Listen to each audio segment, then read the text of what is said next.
تبارك الذي نزل الفرقان على عبده ليكون للعالمين نذيرا۔ خاندان میں ایک شخصیت کا نام ہے ہاشم، جن کے نام سے آپ ہاشمی کہلائے۔ ہاشم عرب میں سب سے بڑے سخی، بہادر، خداداد، جرت ان کو اللہ تعالیٰ نے عطا فرمائی تھی۔ فرماتے ہیں ہاشم کا معنی روٹی کا چورا کرنے والا۔ آپ صلی اللہ علیہ وسلم کے خاندان دادوں میں سے جو ہاشم تھے، ایک دفعہ کہ جب پورے عرب میں قحط سالی ہو گئی اور لوگ گارا تک چاٹنے پہ مجبور ہو گئے اور ایک ایک دانہ کھانے کے لیے ترسنے لگے، بھوک سے مرنے لگے، اس نے اس زمانے میں کہتے ملک شام گئے اور وہاں سے مختلف غلے اور روٹیاں خریدی اور وہاں سے لا کر پورے عرب میں انہوں نے پورے عرب کو اتنا کھلایا کہ یعنی اونٹوں کو سینکڑوں اونٹ ذبح کیے اور اس میں روٹیوں کا چورا بنا کر سارے عرب کو کھلایا، اور خصوصاً حج کے موقع پر تمام حاجیوں کو کھلایا، کیونکہ حج جاہلیت کے زمانے میں بھی ہوتا تھا۔ اس دن سے ان کا نام ہاشم پڑ گیا۔ ہاشم کا معنی روٹیوں کا چورا کرنے والا۔ آپ صلی اللہ علیہ وسلم کے دادوں میں سے عبد المطلب ہیں۔ عبد المطلب یہ عبد مناف کی اولاد میں سب سے یعنی حسین بچے تھے، بیٹے تھے۔ اللہ تعالیٰ نے ان کو بھی خداداد صلاحیت عطا فرمائی تھی، کہتے زندگی میں کبھی زنا نہیں کیا، زندگی میں کبھی شراب نہیں پی، حالانکہ کوئی دین نہیں تھا، کوئی پرانا دین جو سنی سنائی باتیں تھی، لیکن عقیدے کے اعتبار سے موحد تھے، اور اتنے پکے موحد۔ اب موقع نہیں، انشاءاللہ زندگی رہی تو پھر بیان کروں گا۔ ابرہہ کا واقعہ آپ نے خود سنا ہے اور قرآن نے اس واقعے کا ذکر فرمایا ہے، کوئی تفصیل کبھی بیان کروں گا، لیکن اتنے پکے موحد کہ رسول اللہ صلی اللہ علیہ وسلم کی پیدائش سے صرف 55 دن پہلے یمن کا بادشاہ پورے لاؤ لشکر کے ساتھ، ہاتھیوں کے ساتھ مکے پر چڑھائی کرنے کے لیے آ گیا اور کہا جی میں مکے کو گرانا چاہتا ہوں۔ مکے کے سردار جناب عبد المطلب جب وہ لشکر آیا تو انہوں نے پہلے کچھ مکے والوں کی بکریاں اور اونٹ وغیرہ وہ جو ہے اغوا کر لیے، پکڑ لیے، جن میں سے جناب عبد المطلب کے بھی 200 یا 400 اونٹ انہوں نے پکڑے تھے۔ تو انہوں نے پیغام بھیجا کہ بھئی ہم آپ سے ملنا چاہتے ہیں آپ سے۔ تو یہ انہوں نے کہا کہ اچھی بات ہے، انہوں نے سمجھا کہ شاید کوئی مذاکرات کریں گے کیونکہ عرب کے سردار ہیں اور قریش میں سفارت اور ملنا جلنا یہ چلتا تھا۔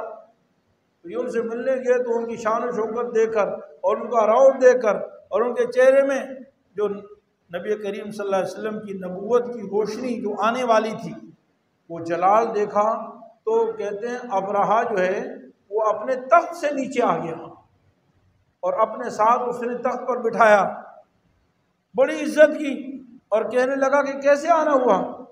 کہنے لگے جی میں تو آنا میرا تو اس لیے ہوا ہے کہ وہ ہماری بکریاں اور اونٹ جو تم نے پکڑے وہ ہمارے حوالے کر دو۔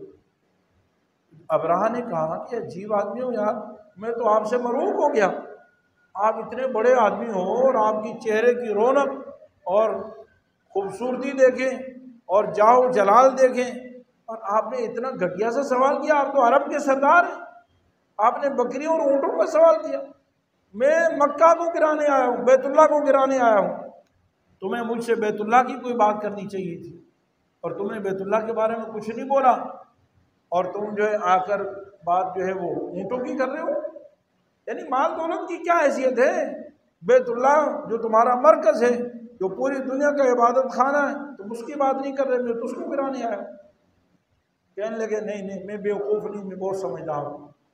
یہ میں بات کہنا چاہتا ہوں کہ عبد المطلب کو اللہ نے کتنا موحد بنایا تھا، کتنا مضبوط عقیدہ تھا۔ ہم مسلمان ہیں لیکن شاید ہمارا عقیدہ ایسا مضبوط نہیں جتنا اللہ نے حضور کے دادا کو عقیدہ عطا فرمایا۔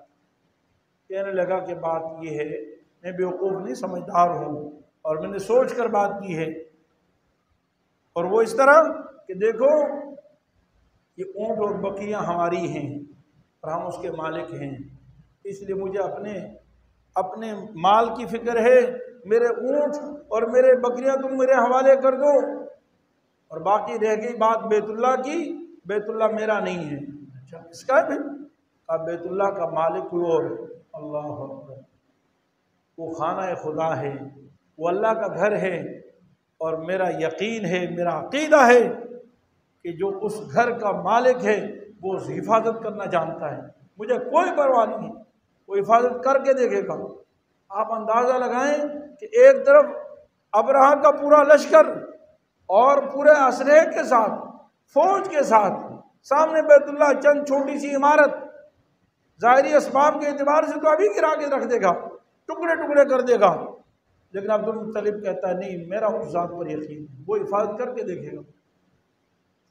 تو ابرہہ نے جناب عبد المطلب کی بات کو فضول سمجھا اور کہا کہ ایسے ہی بول رہا ہے، چلو اس کو اونٹ دے دو۔ اونٹ اور بکریاں حوالے کی، جناب عبد المطلب صاحب بیت اللہ تشریف لائے، اونٹوں کو لے آئے اور اپنی سارے قوم کو جمع کیا، قریش کو جمع کیا اور کہا ادھر آؤ، میں اعلان کرنا چاہتا ہوں۔ ابرہہ آیا ہے بیت اللہ کو گرانے کے لیے، اس لیے میں یہ اعلان کرنا چاہتا ہوں کہ تم سب جو ہے اللہ سے دعا مانگو کہ اللہ تو اپنے گھر کی خود حفاظت کر، ہم نہیں حفاظت کریں گے، اور تم سب اپنے مال مویشی اور بچوں کو لے کر پہاڑوں کی چوٹیوں پہ چڑھے جاؤ، اور پھر وہاں سے دیکھو کہ میرا رب اپنے گھر کی حفاظت کس طرح کرتا ہے۔ برباد تو ہوگا ابرہہ، ہلاک تو ہوگا، میں تمہیں کہنا چاہتا ہوں کہ تم یہاں سے چلے جاؤ تاکہ اللہ کا عذاب تم پر نہ آ جائے۔ یقین دیکھیں، آپ اندازہ لگائیں، یعنی یقین ایسا ہے کہ تم اپنی حفاظت کرو بھائی، اپنے آپ کو بچاؤ، اپنے مال مویشی، اپنے جانور، اپنے اونٹوں، اپنے سامان لے کر پہاڑ کی چوٹیوں پہ چلے جاؤ تاکہ یہاں پہ اللہ کا جب عذاب آئے جس میں ابرہہ ہلاک ہو جائے، برباد ہو جائے، اس میں تمہیں نقصان نہ پہنچے۔ میرے عزیز بھائیوں، عبد المطلب کے پاس نہ قرآن تھا، نہ قرآن کے 30 پارے تھے، نہ لاکھوں احادیث تھی، لیکن عقیدہ دیکھیں کتنا مضبوط تھا کہ اپنے خاندان کو بھی وہاں سے اٹھا لیا کہ یہاں اللہ کا عذاب آئے گا اور ہلاک ہوگا، اور چنانچہ ایسا عذاب آیا کہ ساری دنیا نے تاریخ میں ایسا عذاب نہیں دیکھا۔ اللہ تعالیٰ نے پوری قرآن کریم میں ایک سورت نازل فرمائی، الم تر کیف فعل ربک باصحاب الفیل الم یجعل کیدہم فی تضلیل وارسل علیہم طیرا ابابیل ترمیہم بحجارۃ من سجیل فجعلہم کعصف مأکول۔ حضور صلی اللہ علیہ وسلم کے آنے سے صرف 55 دن پہلے اللہ تعالیٰ نے، علماء فرماتے ہیں، قرآن کریم کی آیات سے ثابت ہوتا ہے کہ یہ جو واقعہ فیل تھا نا، کہ حضور صلی اللہ علیہ وسلم کے لیے آنے کے لیے گویا کہ ایک مقدمہ تھا۔ اس واقعے سے پورے عرب پر بلکہ پوری دنیا پر ایک ایسی دہشت طاری ہو گئی تھی کہ بھائی مکے والوں کو چھیڑنا نہیں ہے۔ ظاہراً تھوڑا بہت مقابلے تو کیے مکے والوں نے، پورے عرب نے کچھ نہ کچھ چھیڑ خانی تو کی، لیکن عرب کے دل میں اندر یہ بات ہر وقت ان کو ستاتی رہتی تھی کہ یہاں کے رہنے والوں اور عبد المطلب کی اولاد میں ان کے ساتھ اس رب کا ایسا گہرا تعلق ہے کہ جو ان سے ٹکر لے گا وہ پانچ ہو کے رہ جائے گا، وہ ہلاک ہو جائے گا، برباد ہو جائے گا۔ اللہ نے اس واقعے کے ذریعے سے رسول اللہ صلی اللہ علیہ وسلم کا، آپ کے خاندان قریش کا پوری دنیا پر رعب بٹھا دیا۔ اور اللہ رب العالمین اپنے فضل سے ہمیں اپنے نبی سیدنا محمد مصطفیٰ احمد مجتبیٰ صلی اللہ علیہ وسلم کی صحیح معنوں میں اطاعت محبت نصیب فرمائے، قدردانی کی توفیق۔ مفتی صاحب کے YouTube چینل کو سبسکرائب کیجئے اور ان کے تازہ بیانات کے ذریعے اپنے علمی، اصلاحی اور فکری آبیاری کرتے رہیے۔ جزاکم اللہ۔